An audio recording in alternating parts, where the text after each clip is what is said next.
नमस्कार बच्चों, मैं डिम्पल सैनी लेकर आई हूँ फिर से आपके लिए हिंदी की ऑनलाइन क्लास। तो हिंदी हमारी राष्ट्रभाषा है और हमारी राष्ट्रभाषा को कैसे और किस तरह से पढ़ना है ये आज हम देखेंगे।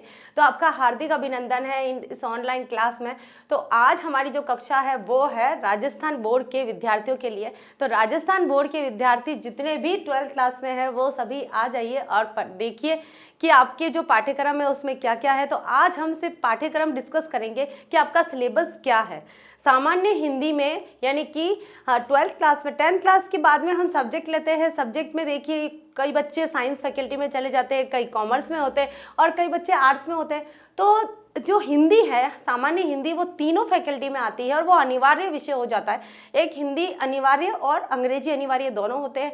एक हिंदी होता है साहित्यिक हिंदी, जो लिटरेचर होता है, जो आप एक थर्ड सब्जेक्ट के रूप में लेते हैं, ठीक है। उसके बावजूद आपको सामान्य हिंदी तो पढ़नी पड़ेगी, चाहे आपने साहित्यिक हिंदी ली है अन्यथा नहीं ली है, ठीक है। तो हम पढ़ेंगे आज सामान्य हिंदी का पूरा पाठ्यक्रम कि हमारे इस पाठ्यक्रम में क्या क्या है, कितनी किताबें हैं, कितनी किताबों में कौन कौन से कवि है, लेखक है, उनकी कौन कौन सी रचनाएं हैं, उसमें व्याकरण कितना है, ठीक है। उसके बाद में रचनात्मक कार्य कितना है, ये सारा आज हम इस हिंदी की ऑनलाइन जर्नी में स्टार्ट करने वाले हैं। तो अभी हमारा स्टार्टअप चल रहा है, हम अभी शुरुआत कर रहे हैं कि जो हमारा 2023-24 का जो बैच है, उस 23-24 के बैच में हमको क्या क्या पढ़ना है, इस हमारा जो सत्र है उस सत्र में हमें क्या क्या पढ़ना है, ये आज हम इस क्लास में देखेंगे। तो चलिए देखते हैं। तो हम देखते हैं सबसे पहले हमारी जो बुक का नाम है वो क्या है, आरोह भाग 2। देखिए कक्षा 11 में चलती है आपके आरोह भाग 1, ठीक है, और वही कक्षा 12 में आ जाएगी आपकी आरोह भाग 2। आपने आरोह भाग 1 कक्षा 11 में पढ़ लिया है। तो आरोह भाग 2 में देखिए क्या क्या है। सबसे पहले हमने यहाँ रचनाकार और रचना लिखी है, यानी कौन कौन से रचनाकार है, यानी कि कौन कौन से कवि है और कौन कौन से लेखक है, जिनकी कौन कौन सी कविताएं हैं और जिनके लेख है, वो हम आज इसमें अध्ययन करेंगे। तो पहले है हरिवंश राय बच्चन। देखिए हरिवंश राय बच्चन के बारे में सभी ने सुना है, बहुत अच्छे कवि थे, वो बहुत अच्छे रचनाकार थे। उनकी कविताएं कभी पढ़िएगा आप, उनकी कविता बहुत दिल को छूने वाली है, बहुत मर्मस्पर्शी है। तो उन मर्मस्पर्शी कविताओं में से हमें भी सौभाग्य प्राप्त हुआ है। तो देखिए हरिवंश राय बच्चन की कौन कौन सी हमारी कविता है। आत्मपरिचय, जिसमें उन्होंने अपना खुद का परिचय दिया है, वह पढ़ेंगे। एक गीत है दिन जल्दी जल्दी ढलता है, ठीक है। 2 रचनाएं हैं उनकी यहाँ पर, पहली है आत्मपरिचय और दूसरा है एक गीत है जो क्या है, दिन जल्दी जल्दी ढलता है। बहुत अच्छी कविताएं हैं, हमें बहुत आनंद आने वाला है इन कविताओं को पढ़ने के बाद। दूसरे नंबर पे हमारे ये आलोक धनवा जी। कौन? आलोक धनवा जी, जिनकी एक कविता है पतंग। ये एक बालक की पतंग की तरह जैसे पतंग स्वच्छंद रूप से जाती है, उस तरह से बालक के मन की व्यथाओं को, यानी कि मन के अंदर होने वाली सारे क्रियाकलाप को इस कविता में उन्होंने यहाँ पर पिरोकर समाहित किया है, ठीक है। तीसरा नंबर है हमारा यहाँ कुंवर नारायण, जिनकी कविता है यहाँ कविता के बहाने और बात सीधी थी पर, ठीक है। ये 2 कविता यहाँ पर आई है, उनकी 2 रचनाएं आई है, कविता के बहाने और बात सीधी थी पर 2, ठीक है। चौथे नंबर पे हमारे रघुवीर सहाय, ठीक है। रघुवीर सहाय की जो कविता है वो है कैमरे में बंद अपाहिज। बहुत अच्छी कविता है ये।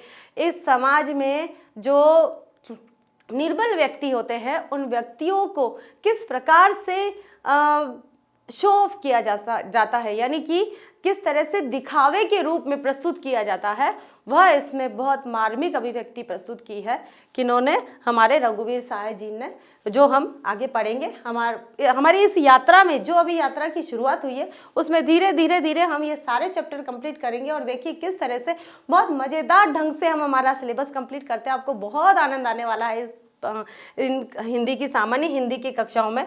5वें नंबर पर आते हैं हमारे गजानन माधव मुक्ति बोध, ठीक है, जिनकी कविता है सहर्ष स्वीकारा है। कौन सी है?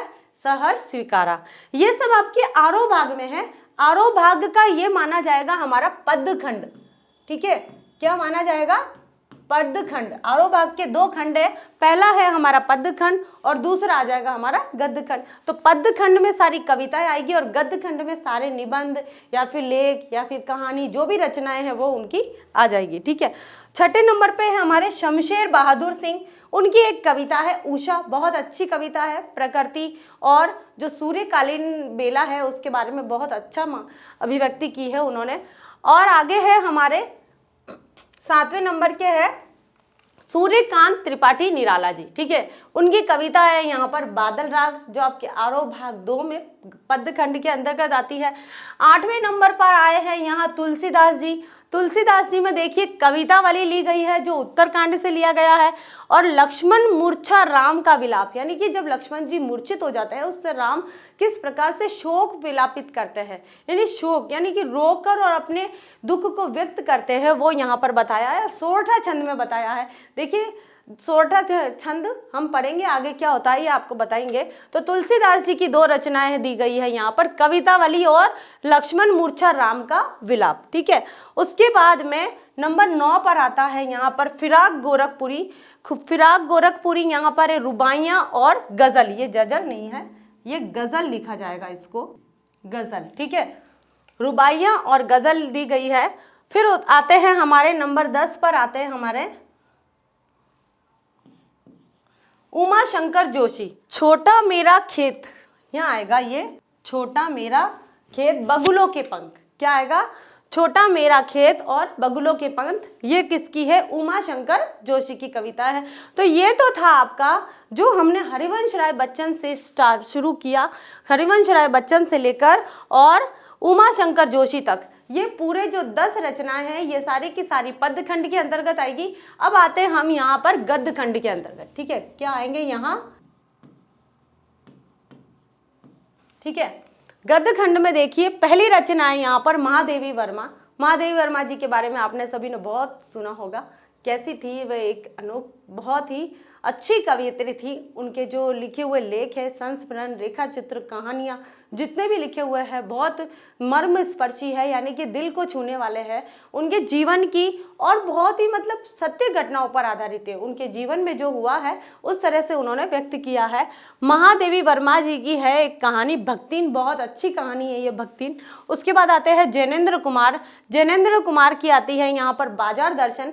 बाजार दर्शन के अंतर्गत आप पढ़ेंगे कि बाजार हमें किस प्रकार से आकर्षित करता है, वो इस बाजार दर्शन नामक पाठ में बताया गया है। बहुत अच्छा है, हमें बहुत कुछ सीखने को मिलेगा इससे भी। धर्मवीर भारती, उनकी एक रचना है काले मेघा पानी दे। ठीक है, जब अकाल पड़ जाता है यानी कि अनावृष्टि के समय ग्रामीण समुदाय का क्या हाल होता है वो यहाँ पर पूरा व्यक्त किया गया है। फर्नीश्वर नाथ रेणु, फर्नीश्वर नाथ रेणु की एक रचना है पहलवान की ढोलक। एक गांव में जब एक बीमारी फैल जाती है हैजा, तो उसके बाद किस प्रकार से ग्रामीण चिकित्सा की कमी के कारण और दवाई वगैरह या चिकित्सक उपलब्धि की कमी के कारण किस प्रकार से मृत्यु को प्राप्त होते हैं, और वो जो पहलवान होता है वो अपनी ढोलक के माध्यम से जीने की लालसा किस प्रकार से लोगों में उत्पन्न करता है वो इसमें बताया गया है। पहलवानी की ढोलक बहुत अच्छा लेसन है ये भी। फिर आते हैं हमारे विष्णु खरे। उनकी एक रचना है चार्ली चैपलिन यानी हम सब। चार्ली चैपलिन की जो जीवन था, क्या उस तरह से हमारा जीवन भी है? मतलब उन्होंने यहाँ पर एक व्यंग्यात्मक यानी कि आप बोल सकते हो उपमा देकर यहाँ पर तुलना की गई है। यहाँ तो किसने की है, ये विष्णु खरे ने। आगे चलते हैं हम, रजिया सज्जाद जहीर। रजिया सज्जाद जहीर ने नमक नामक रचना की है, और ये हिंदुस्तान पाकिस्तान के बीच की रेखा को कम करने के लिए बहुत अच्छी रचना है ये, आप पढ़ेंगे तो बहुत आनंद आएगा इसमें। ठीक है, आगे चलते हैं। हजारी प्रसाद द्विवेदी, कौन नहीं जानते हैं इनको, सभी जानते हैं। हजारी प्रसाद द्विवेदी का एक निबंध है शिरीष के फूल। ठीक है, ये बहुत अच्छा निबंध है, आप पढ़ेंगे तो इसमें भी बहुत हमें आनंद आएगा। उसके बाद आता है बाबा साहेब भीमराव अंबेडकर। इनकी रचना है श्रम विभाजन और जाति प्रथा। श्रम विभाजन यानी कि कार्य को किस प्रकार से बांटा गया है और कार्य बांटने के कारण किस प्रकार से जातियां स्थापित हो गई है, वो इन्होंने इस लेसन में यानी कि इस पाठ में बताया गया है। तो ये थी हमारी सारी गद्य खंड की रचनाएं, ठीक है। उसके बाद आती है हमारे, देखो आरोह भाग में हमने पद्य खंड और गद्य खंड दोनों देख लिया है। पद्य खंड में कितनी रचनाएं हैं, कौन सी रचना किन्होंने लिखी है, और गद्य खंड में कितनी रचनाएं हैं और कौन सी रचना किन्होंने लिखी है, ये सारा हमने देखा। उसके बाद आते हैं हम पुस्तक नंबर 2, जो कौन सी है, वितान भाग 2, ठीक है। वितान भाग 2 में देखिए आपके पूरे 4 ही रचनाएं लिखी गई है। मनोहर श्याम जोशी द्वारा लिखी गई है सिल्वर वेडिंग, बहुत अच्छी रचना है ये। दूसरा है आनंद यादव जी के द्वारा लिखी गई है जूझ, ठीक है। जूझ क्या होता है, जीवन में किस प्रकार एक व्यक्ति जूझता रहता है, मतलब कि कष्ट सहन करते करते करते उसका जीवन पूरा समाप्त हो जाता है, उसे पता ही नहीं चलता है, इस प्रकार से इसमें बताया है। ओम थानवी अतीत में दबे पांव, राजस्थान की भूमि के बारे में पूरा अच्छे से बताया गया है, किस प्रकार के राजस्थान की भूमि में पानी को लेकर देखिए, वहाँ की छोटी छोटी कुइयों को लेकर देखिए, या फिर दुखड़ी को लेकर देखिए, तो बहुत सारी चीज़ों के बारे में बताया है जिनके बारे में हम नहीं जानते हैं। हम क्या, बहुत से लोग नहीं जानते हैं कि राजस्थान की भूमि में भी इतनी सारी विशेषताएं हो सकती है, ठीक है। उसके बाद है एन फ्रैंक। एन फ्रैंक ने एक ऑटोबायोग्राफी यानी कि एक डायरी लिखी है कि वो किस प्रकार से युद्ध के समय जीवन यापन करती है, वो डायरी के पन्ने के अंतर्गत दिया गया है। तो ये थी हमारी जो पुस्तक नंबर 2 है, वितान भाग 2, उसके चैप्टर, जो हमारे केवल 4 ही रचनाएं हैं यहाँ पर, और वो हमने बता दी है। आरोह भाग हो चुका है हमारा, वितान भाग 2 हो चुका है। अब चलते हैं हम हमारी व्याकरण की तरफ कि हमारी सामान्य हिंदी में हमें कौन कौन सी व्याकरण पढ़नी है। बहुत ही सिंपल और सरल व्याकरण है, राजस्थान बोर्ड में सरल व्याकरण है, बहुत इतना कोई डिटेल में और इतना ज़्यादा सिलेबस नहीं है। पहला है हमारा, देखिए, भाषा व्याकरण एवं लिपि का परिचय, यानी कि भाषा क्या है, उसकी व्याकरण क्या है, और लिपि, जब लिपिबद्ध रचना करते हैं तो उसका क्या परिचय है, वो हम इसमें पढ़ेंगे। दूसरा नंबर है हमारा शब्द शक्ति, हम शब्द शक्ति पढ़ेंगे, ठीक है। तीसरा नंबर है अलंकार। शब्द शक्ति के अंतर्गत क्या होता है, शब्दों की शक्ति बताई जाती है, शब्दों के अर्थ में बताया जाता है कि क्या एक ही शब्द परिस्थितियों के अनुसार हम अलग अलग तरीके से कह सकते हैं, ठीक है। अलंकार है जो वो क्या है, शब्द एक प्रकार से, हम कई प्रकार ऐसे होते हैं कि साधारण बोलचाल की भाषा में हमने कोई शब्द लिया तो वो एक सिंपल बिल्कुल साधारण रचना की जाएगी, लेकिन उन्हीं शब्दों के दूसरे अर्थ वाले शब्द ले लिए हमने। मान लीजिए हमने फूल लिया, ठीक है, और फूल न लेके हम लिखते हैं पुष्प या कुसुम, तो वो बहुत अच्छा लगेगा, ठीक है। तो वो क्या होता है, अलंकार, यानी कि एक तरह से कविता में आभूषण के काम करते हैं, तो उन्हें क्या कहते हैं, अलंकार कहते हैं। तो ये भी हम पढ़ेंगे। उसके बाद आता है पारिभाषिक शब्दावली की, यानी कुछ शब्द होते हैं उनकी शब्दावली क्या है, उनके अर्थ क्या है, वो पढ़ेंगे हम इसमें। उसके अंदर रचनात्मक कार्य के अंतर्गत हम यहाँ पर क्या पढ़ेंगे, निबंध पढ़ेंगे हम यहाँ, और पत्र पढ़ेंगे, ठीक है, रचनात्मक कार्य के अंतर्गत। बाकी हमने ये सारे, बहुत छोटा है, राजस्थान बोर्ड में बहुत छोटी ग्रामर है, वो हम कंप्लीट करेंगे। उसके बाद आते हैं रचनात्मक लेखन में, देखिए ये आया हमारा निबंध आ गया, ठीक है। विभिन्न माध्यमों के लिए लेखन, विभिन्न माध्यमों का मतलब आप किस प्रकार से लेख कर सकते हैं। फीचर में आप कर सकते हैं, रिपोर्टाज में कर सकते हैं, या फिर संस्मरण में कर सकते हैं। तो संस्मरण, रिपोर्टाज, फीचर, ये सब क्या होता है, इन माध्यमों के अंतर्गत हम यहाँ पर लेखन कला समझेंगे। ये देखिए फीचर लेखन आ गया, फिर आलेख किस प्रकार लिखा जाता है, और फिर आ गया हमारा पत्र लेखन। तो ये आ गया हमारे रचनात्मक कार्य, जिसमें निबंध आ गया है, विभिन्न माध्यमों के लिए लेखन आ गया है, और फीचर आ गया है, आलेख लेखन आ गया है, और पत्र व्यवहार आ गए हैं। पत्र व्यवहार के अंदर हम औपचारिक